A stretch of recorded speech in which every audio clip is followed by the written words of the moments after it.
Para entrar al tema arancelario y para eliminar algunos ruidos y algunos temas que siempre aparecen en la cuestión arancelaria, conviene hacer una introducción sobre la cuestión laboral, porque siempre cuando estamos hablando de barreras arancelarias, de tarifas, va a aparecer la asignación de recursos humanos, va a aparecer el tema laboral. Por eso quisiera tomar unos minutos para hacer reflexiones sobre esto.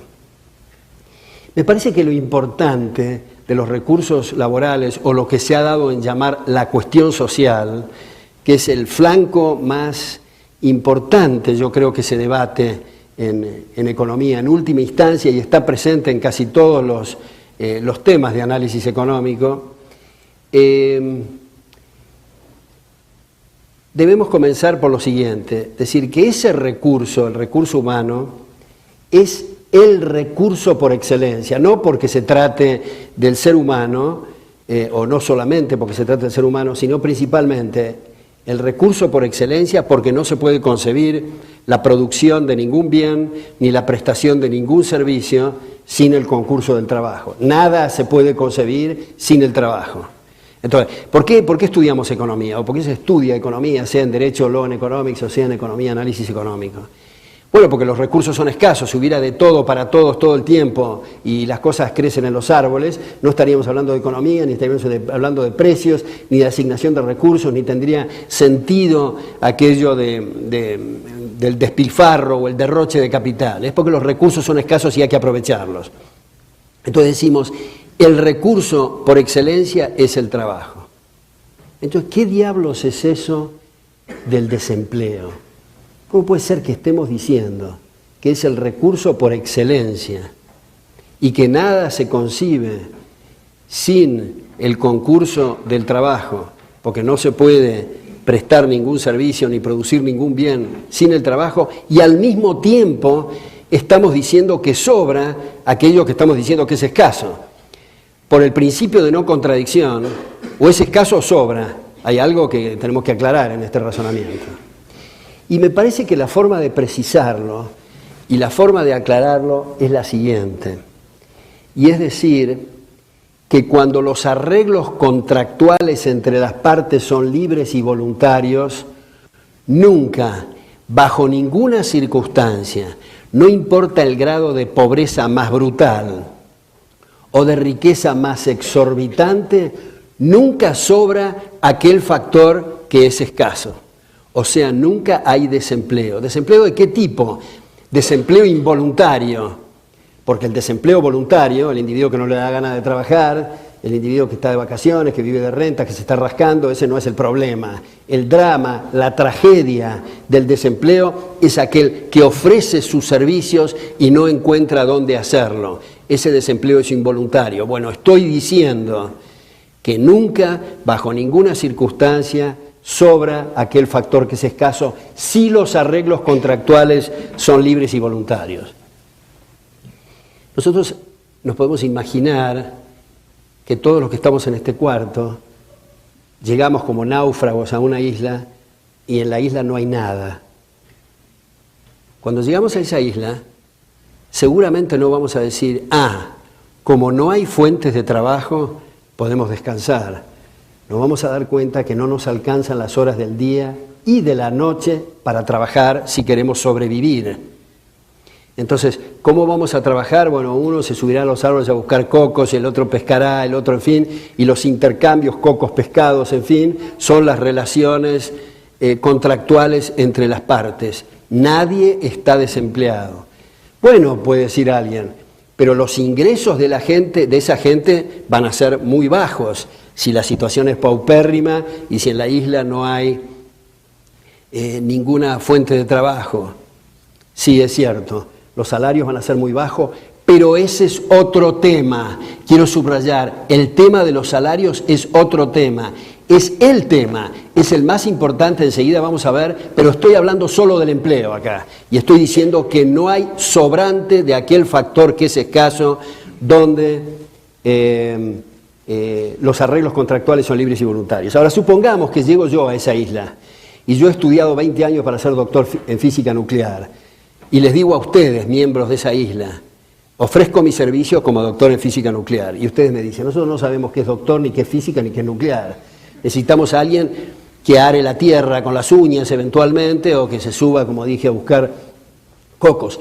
Si yo me empecino en ofrecer mis servicios de doctor en física nuclear, voy a estar desempleado, pero ese desempleo es voluntario.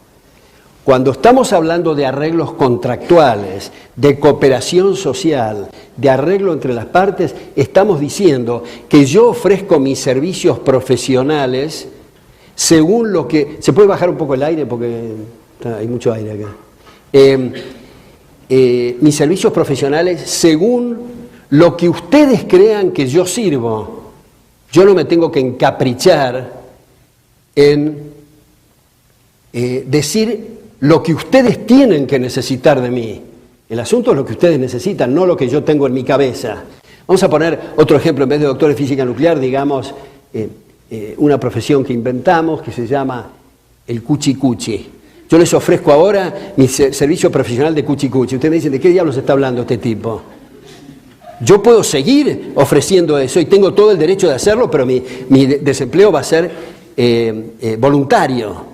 Cuando hablamos de desempleo voluntario, es aquel que ofrece sus servicios en el mercado y no encuentra dónde hacerlo, según la estimación de lo que los demás necesitan de él, no lo que él considera que los demás deben de necesitar. Entonces, supongamos que hayamos entendido que nunca, no importa que baje o suba la productividad, que se liberen o no los aranceles, nunca bajo ninguna circunstancia, si los acuerdos son libres y voluntarios, hay desempleo. Ahora, nosotros podemos encontrar en algunos países muy paupérrimos que decimos, bueno, claro, en ese lugar no hay desempleo, pero el salario son 10 platos de frijoles mensuales. Eso es una cosa miserable. Se puede decir miserable y se pueden hacer muchos otros adjetivos. Mi punto es que no hay desempleo. Es cierto que donde hay pobreza los salarios van a ser bajos, donde hay riqueza van a ser altos, pero nunca hay desempleo si los arreglos contractuales son libres y voluntarios. Por supuesto que podemos poner una nota a pie de página y decir aquellos individuos que se empecinan en destruir su lugar de trabajo, cada vez que lo toman a trabajar van a estar desempleados. Pero no es lo que estamos hablando habitualmente cuando hablamos de desempleo o de desocupación. Entonces, una vez entendido que no hay tal cosa como desempleo, viene la pregunta, ¿pero por qué entonces hay desempleo en Guatemala, en la Argentina, en España, en Estados Unidos, en fin? Bueno, porque no hay arreglos libres y voluntarios.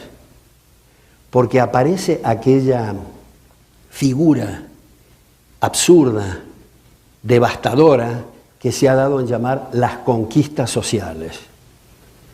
Las conquistas sociales que arruinan a todos los trabajadores. ¿Cuáles son las conquistas sociales? Por ejemplo, el salario mínimo.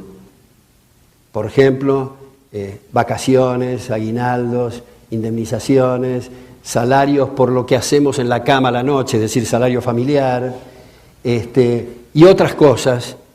Pero si la sumatoria de todas esas conquistas sociales son superiores a los salarios del mercado, hay desempleo. Ahora, ¿pero qué es eso del salario de mercado? ¿Cómo aparece el salario? Bueno, se dice habitualmente, no solo en las cátedras universitarias, sino en reuniones sociales, que los salarios dependen de la sensibilidad social que tenga el empresario para con sus empleados, de la sensibilidad social que tengan los gobernantes para con sus gobernados, de las estructuras sindicales, de la capacidad de huelga, etc. Bueno, voy a tratar de mostrar que ninguna de estas cuatro cosas y otras fantasías no tienen el menor nexo causal con el nivel de salarios e ingresos en términos reales. ¿De qué depende el nivel de ingresos y salarios en términos reales de todas las comunidades? Solo y exclusivamente de las tasas de capitalización. ¿Qué es eso de tasas de capitalización?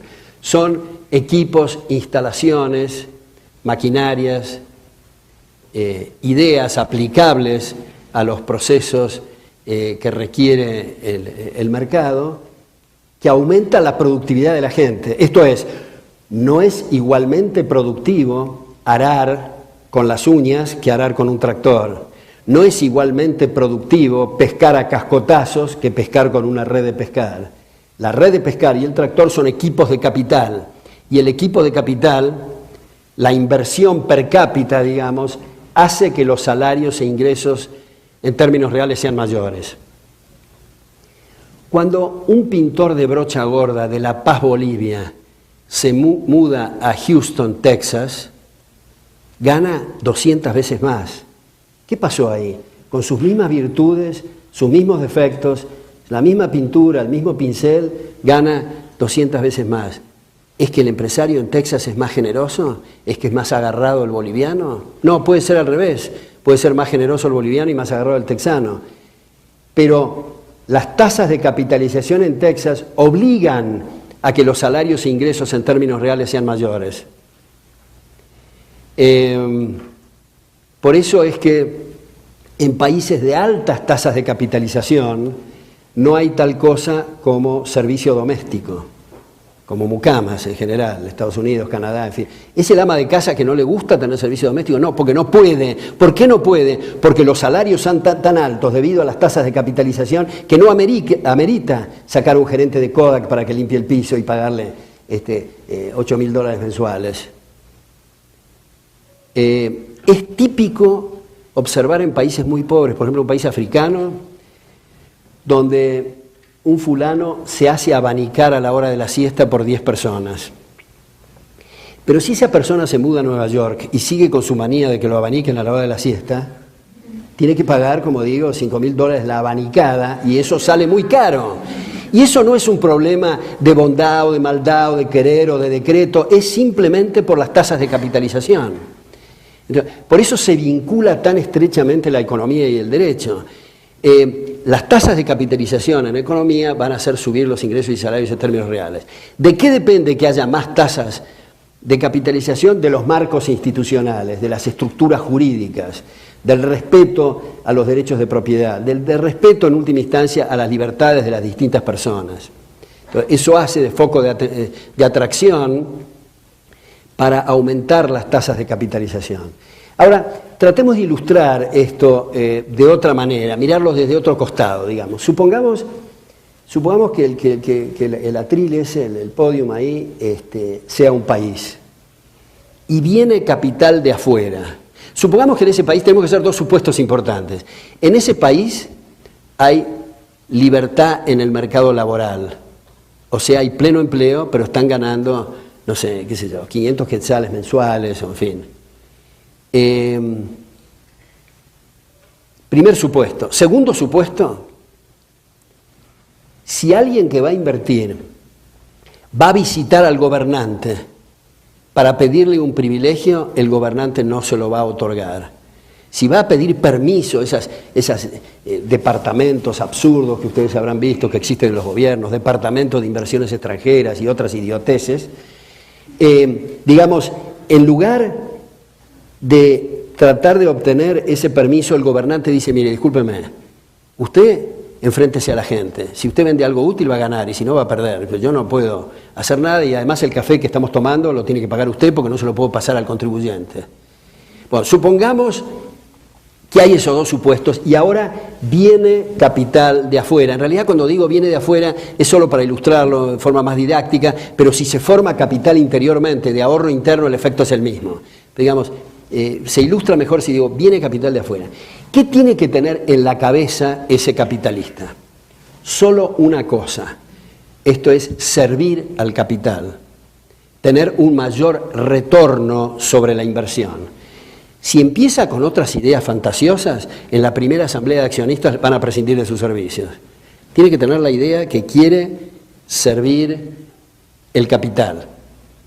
Ahora, para aumentar su retorno, para aumentar sus ganancias, para aumentar sus márgenes operativos, dado que no le permiten robar, porque el visitar al gobernante y el tener un mercado cautivo, el tener una protección legal, el tener una protección arancelaria es una forma elegante de robar a los demás. son asaltantes de guantes blancos. Como no queda bien asaltar al vecino a mano armada y robarle los muebles, se les roba a través de los gobiernos. Entonces el empresario deja de ser empresario para convertirse en un barón feudal o en un cazador de privilegios. Hago aquí un paréntesis para decir, hay una diferencia muy grande entre el empresario y el lobista. Si nosotros pudiéramos grabar reuniones de directorio en una empresa propiamente dicha, de empresarios, vamos a observar cambios de ideas entre el directorio sobre comercialización, sobre marketing, sobre finanzas, sobre administración en general, etc. Sin embargo, si observamos las reuniones de directorio de la mayor parte, lamentablemente, de las empresas que existen, no todas, pero la mayor parte, más o menos podemos oír esto. Che diría un argentino, ¿no? Che, fulano, ¿lo visitaste al senador tal? ¿Le diste ese regalo a la mujer del senador o del diputado tal? ¿Visitaste al secretario de Estado? ¿Lo invitaste al yacht, a la mujer y al qué sé yo, al ministro tal? Son expertos en lobby, no son empresarios, propiamente dichos. Bueno, supongamos que esos dos supuestos se dan en este país imaginario de ese atril que acá estamos mirando. Entonces, si tiene la cabeza solamente servir el capital, tiene que decir, dado que no puedo robar, tengo que servir. ¿Y servir qué quiere decir? Ofrecer los mismos bienes y servicios que existen en mayor cantidad o nuevos bienes y servicios. Este es el segundo capítulo. Tercer capítulo, ¿cómo hago para ofrecer nuevos bienes y servicios o más bienes y servicios de los que existen? Si ahí hay pleno empleo, a salarios muy bajos, hay pleno empleo. Tengo que si fuera, digamos, $20 mensuales o $100 mensuales que están cobrando, no tengo más remedio que ofrecer 150. Y si vinieran a este atril todos los capitales de Europa y Japón juntos, pasan de 100 a 10.000 mensuales, sin que nadie haya hecho nada. Más aún, han trabajado menos, porque a veces se dice, bueno, no, pero no seamos injustos en estas comparaciones. No comparemos lo que pasa en Calcuta de lo que pasa en Berlín, porque el alemán es más estructurado, trabaja más. No, es incorrecto, trabaja mucho menos. El agricultor alemán trabaja en un tractor con aire acondicionado, tiene música, aprieta un botón, trabaja 6 horas. Su colega de la India trabaja 14 horas con moscas en la frente y todo tipo de enfermedades, porque su único equipo de capital es un palito en vez del tractor. Y esa es la diferencia. No es un problema étnico, ni es un problema de latitudes, ni de geografías, ni de religiones, ni ninguna cosa que se han dicho. Es solamente tasas de capitalización. Ahora, se dice que, y se caricaturiza esto, mostrando un gordo de un lado con una galera, con un abdomen bastante prominente y una cadena de un reloj de oro muy pesado que le cruza el abdomen, frente a otro tipo, otro individuo que está descalzo, que no tiene para comer, que no le alcanza para llegar a fin de mes o a fin de semana o a fin del día, y se dice, pero no me diga que seriamente me está diciendo que usted va a permitir que estos dos contraten, porque hay una desigualdad en el poder de contratación. He aquí otro error garrafal. Es irrelevante cómo sea el patrimonio neto de quien está contratando. Es irrelevante la liquidez que tenga, ni lo que tenga depositado en su cuenta corriente. Lo importante es cuánto está estableciendo la tasa de capitalización, que es el mercado. Supongamos que George Soros fuera el más millonario de la comunidad y llega a algún lugar y pregunta, ¿cuánto cuesta pintar mi casa? 10.000, señor, le dicen. Ah, bueno, pero como yo soy multimillonario, voy a pagar 1.000. ¿Cuál es el resultado? No pinta su casa. A nadie le importa cuál sea su patrimonio. No importa si es un alto grado de liquidez, si tiene un alto patrimonio neto o si está quebrado. Tiene que pagar el salario de mercado. El salario de mercado está predeterminado a esas relaciones. Entonces, cuando estamos hablando de estructuras sindicales en una sociedad abierta, Lo que estamos diciendo son asociaciones libres y voluntarias. ¿Para qué el sindicato? Para todo lo que quieran los sindicatos. Bueno, yo voy a establecer un sindicato que solo los asociados tengan ojos celestes, o que todos salten a la garrocha, o sean buenos en 100 metros llanos, en fin. Sí, es posible. Todo lo que quieran. Lo que no se puede es utilizar la intimidación y la violencia y lesionar derechos de terceros. Porque ese es el punto. Cuando estamos hablando que los salarios están determinados en el mercado, no es que aparezca en el cielo todos los días el salario de hoy es 5.417,30. No, es un proceso de información que hay que averiguar.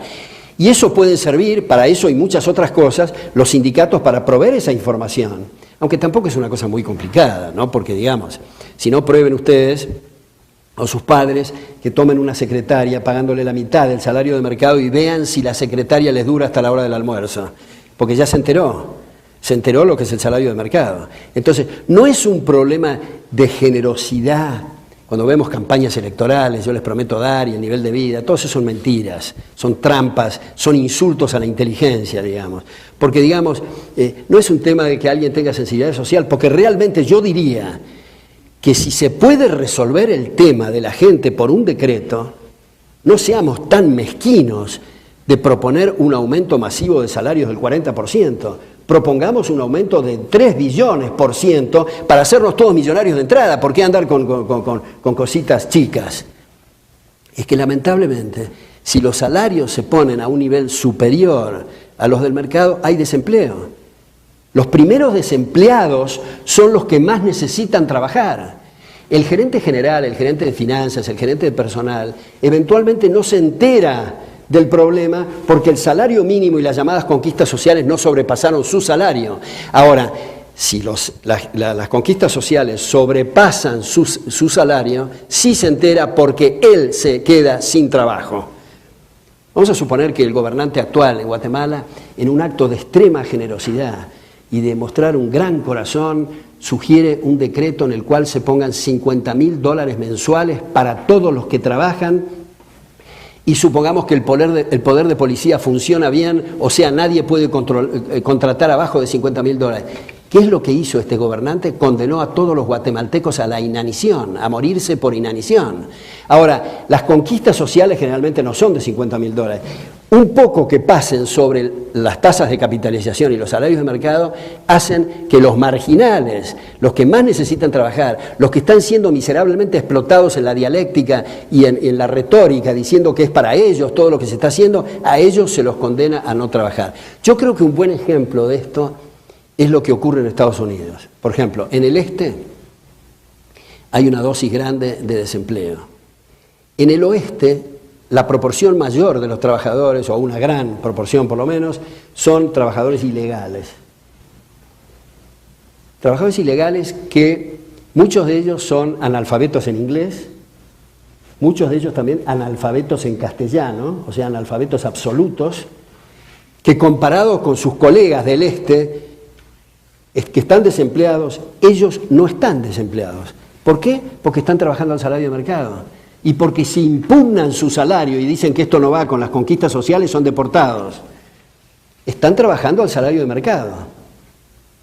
O sea, tienen la suerte en ese sentido de no estar reglamentados. Por eso cuando se dice, y esta es una cantinela que se repite en todos lados, hay que combatir el trabajo en negro, esto no es entender el problema.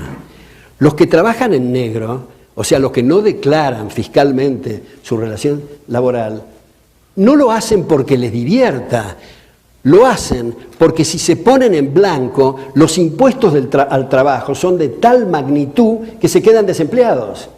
A pesar de que saben que si hay una trampa, en el sentido de que les prometen pagar 1.000 y a fin de mes le pagan 800, no pueden ir a tribunales, etcétera, porque están autoinculpando. A pesar de todos esos riesgos, prefieren trabajar en negro. Ahora, también debemos hacer una pequeñísima reflexión sobre los inmigrantes.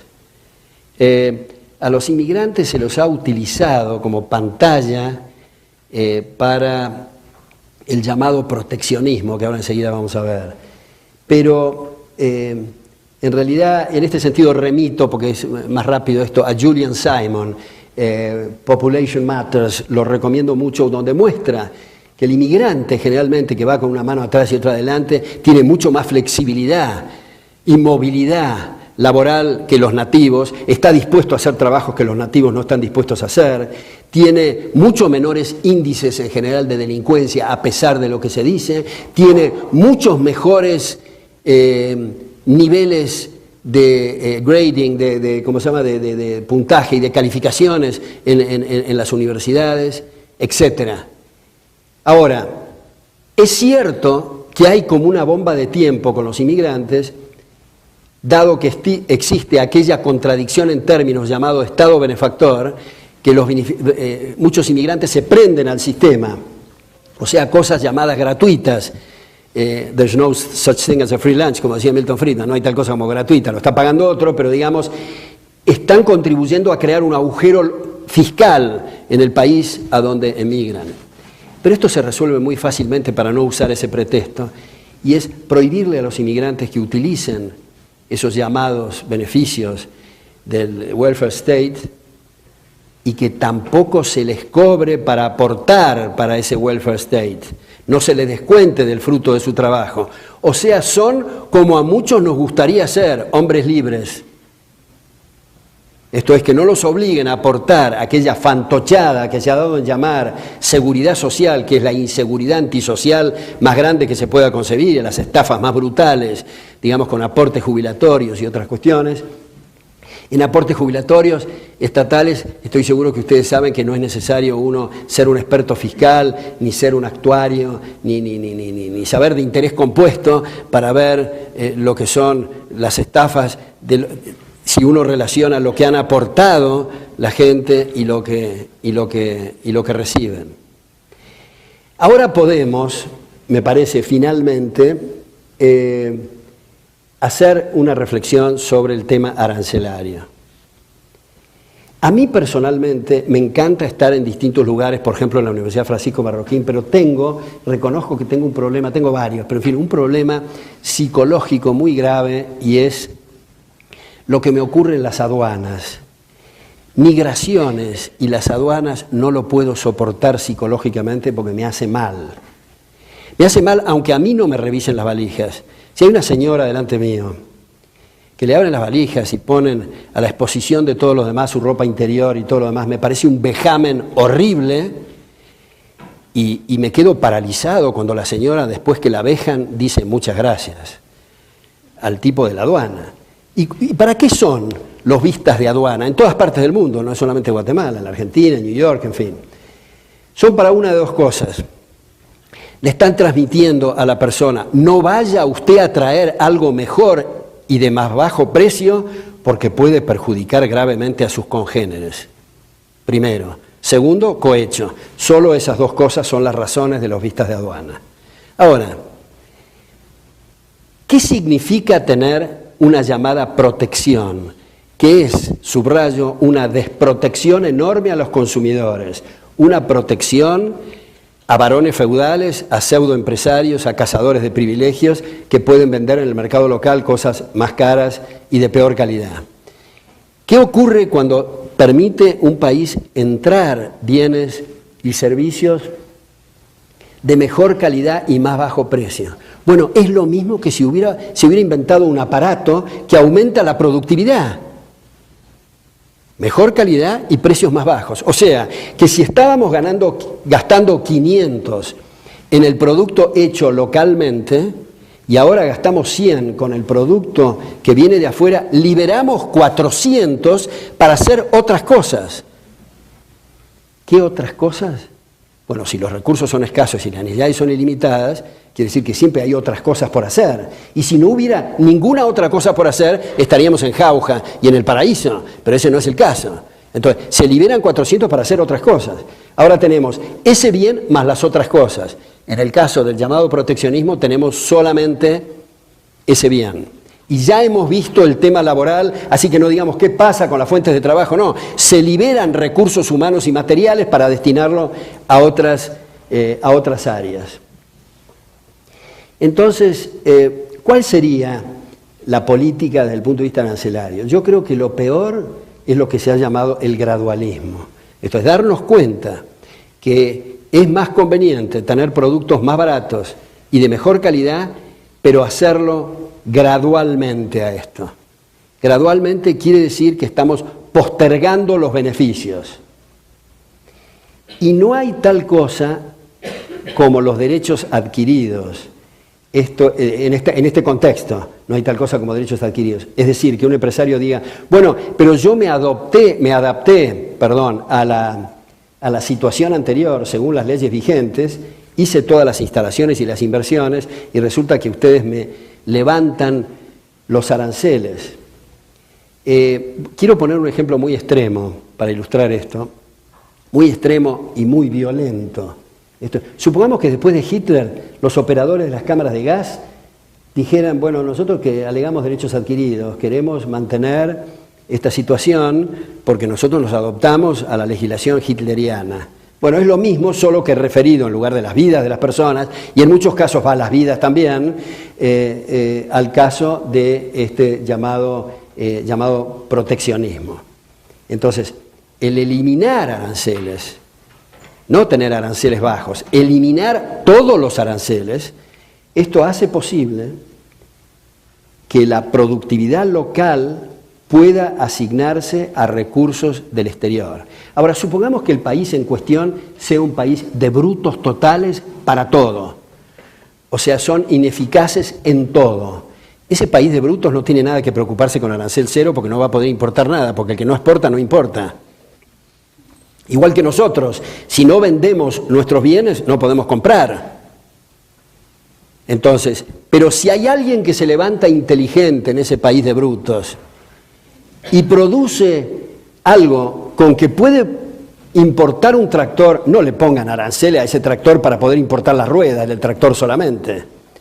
Porque se han hecho esfuerzos, muchos esfuerzos y muchas generaciones para bajar los fletes terrestres, aéreos y marítimos, y en la aduana se arruina todo. Es como si estuviéramos en la época de las carretas, porque se ponen aranceles, algunos son prohibitivos, otros son muy altos, en fin.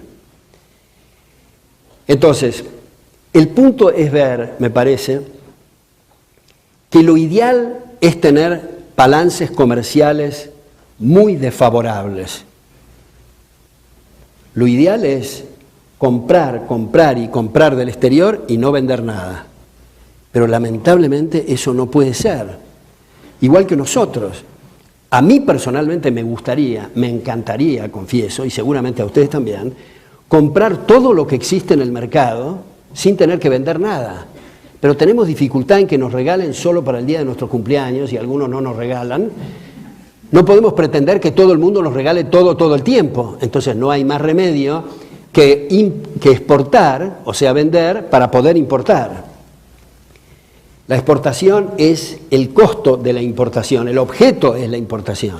Ahora, si en un país observamos un balance comercial cuyas exportaciones son menores a las importaciones, quiere decir que hay entradas de capitales para saldar la diferencia, porque como los que estudian economía saben, el balance de pagos nunca puede estar desequilibrado. El balance comercial es distinto al balance de pagos.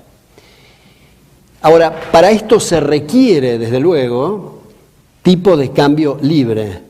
O sea, en la medida que se está exportando, están entrando dólares, va a tender a bajar el tipo de cambio, lo cual va a ser un estímulo para poder importar. Y cuando se importa, se compran dólares, sube el tipo de cambio y va a frenar las importaciones y va a ser un estímulo para las exportaciones. Exportación e importación son dos caras de la misma moneda. Por eso cuando se dice, bueno, ¿qué tal? Y en algunos casos, un argentino que se llama Aldo Ferrer, que ha sido ministro de Economía,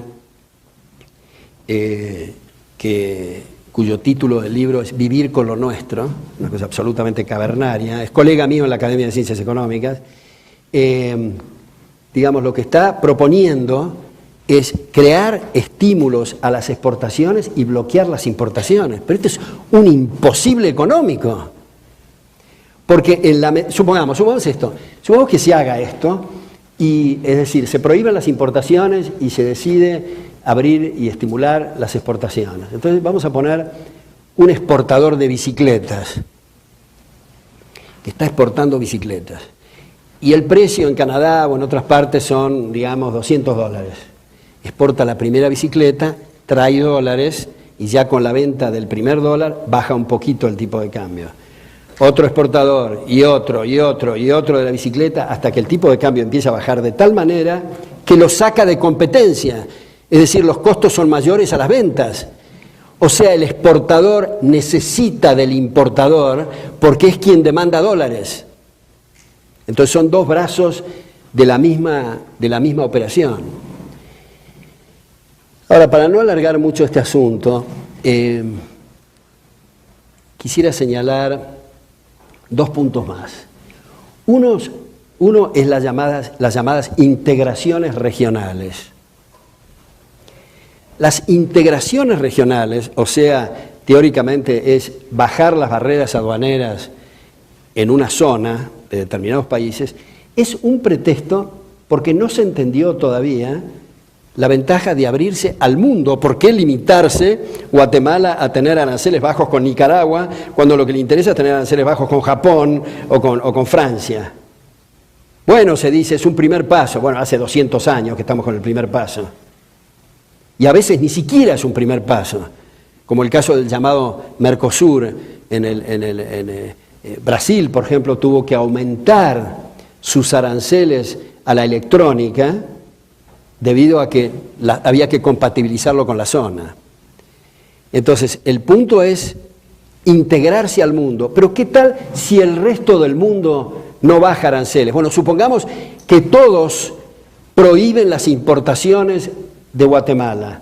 Bueno, tampoco tiene que preocuparse los guatemaltecos de aranceles cero, porque si no venden nada, porque nadie compra, los efectos es como si el mundo se hubiera hundido bajo el océano. Efectivamente no tiene más remedio que ser autárquico. Pero en la medida en que a alguien le compra, con eso aplica en una operación triangular o bilateral para comprarle a otros. Así que es irrelevante en toda política económica lo que hacen los demás. El asunto es las ventajas, si nos damos cuenta que son ventajas, de lo que hace localmente determinado país. Y lo último que quiero señalar es el caso del dumping. Hay muchos otros puntos, de luego, que se pueden analizar, pero el dumping, ¿qué quiere decir dumping? Dumping quiere decir venta bajo el costo.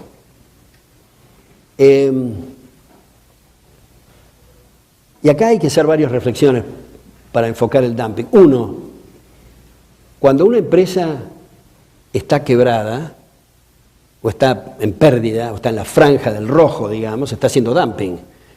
Está vendiendo bajo el costo. Y nadie dice ni hace nada, solo dicen pobre individuo.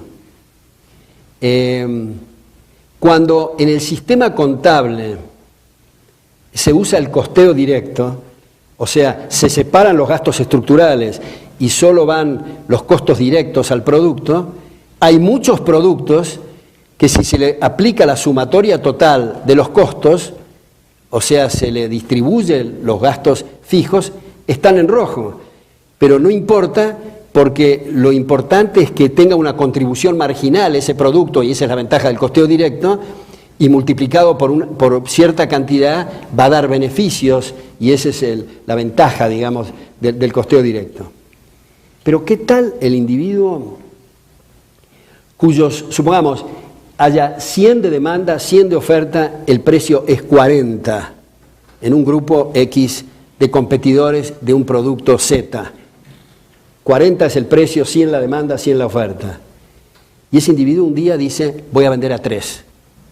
El precio es 40, mis costos son 30, pero voy a vender a 3. ¿Qué pasa con el resto? Bueno, una operación muy común, sea internacional o local, es comprarle a ese individuo y revenderle en el mercado y sacar partida del arbitraje.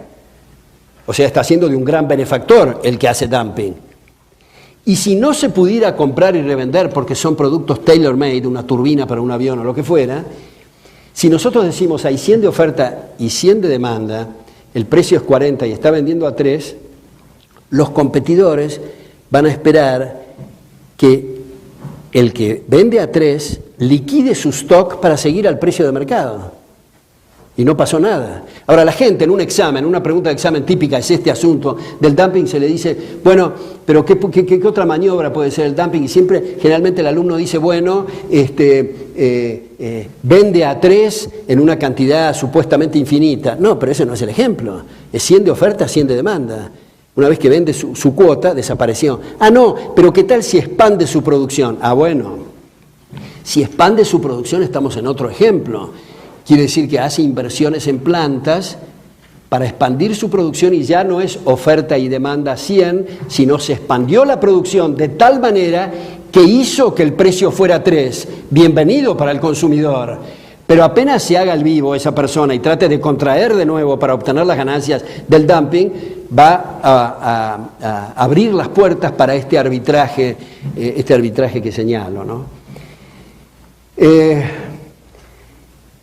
Ahora, para la comprensión de estos temas, es esencial el debate de ideas, es esencial lo que ocurre en climas educativos, es esencial comprender la responsabilidad que cada uno tenemos en esto, porque no se puede analizar estos problemas como que estamos en una enorme platea mirando en el escenario a ver quién resuelve los problemas. Cada uno de nosotros estamos siempre en el escenario y tenemos que contribuir a resolver los problemas. A mí se me ocurre que el ejemplo mayor que veo y que tengo presente de endosar la responsabilidad a otros es en un libro de unas memorias de un librero que murió hace un año, que quedaba justo enfrente de la Facultad de Ingeniería, donde daba economía y siempre hablaba yo con ese librero, y viendo ahora sus memorias, veo que él contaba que había un pésimo actor que representaba obras de Molière.